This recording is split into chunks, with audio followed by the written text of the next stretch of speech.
السلام علیکم ناظرین،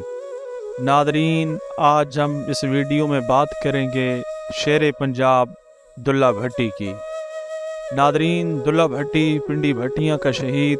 شیر عبداللہ خان بھٹی المعروف دلہ بھٹی شہید رائے عبداللہ خان بھٹی ایک عظیم حریت پسند جنگجو، پنجاب کی دھرتی کا عظیم سپوت 1546 میں پنڈی بھٹیاں میں پیدا ہوا۔ والد کا نام فرید بھٹی اور دادا کا نام سندل بھٹی تھا،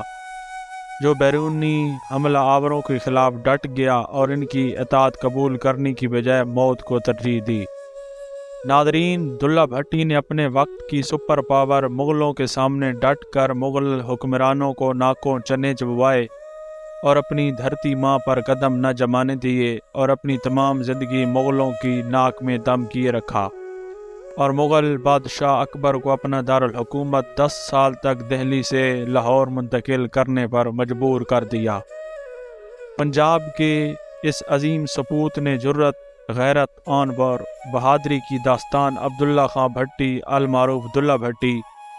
کو مغلوں کی طرف سے پنجاب کا گورنر بنانے کا لالچ دیا گیا، مگر اس پنجاب کے سپوت نے اس کو جوتوں کی نوک پر مسترد کر دیا۔ ناظرین، مغل حکمران اکبر بادشاہ کے خود ساختہ قوانین کی مخالفت کرنے اور اپنے علاقے کے غریب لوگوں کی عزتوں کو محفوظ کرنے کے جرم میں 26 مارچ 1589 کو لاہور دلی دروازے میلاد چوک کے مقام پر پھانسی دے کر ان کو شہید کر دیا گیا۔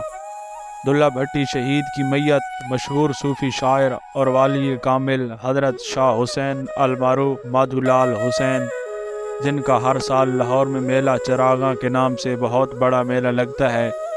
نے وصول کر کے بھاٹی چوک لاہور میں نماز جنازہ پڑھائی اور قبرستان میانی صاحب میں دفن کر دیا گیا۔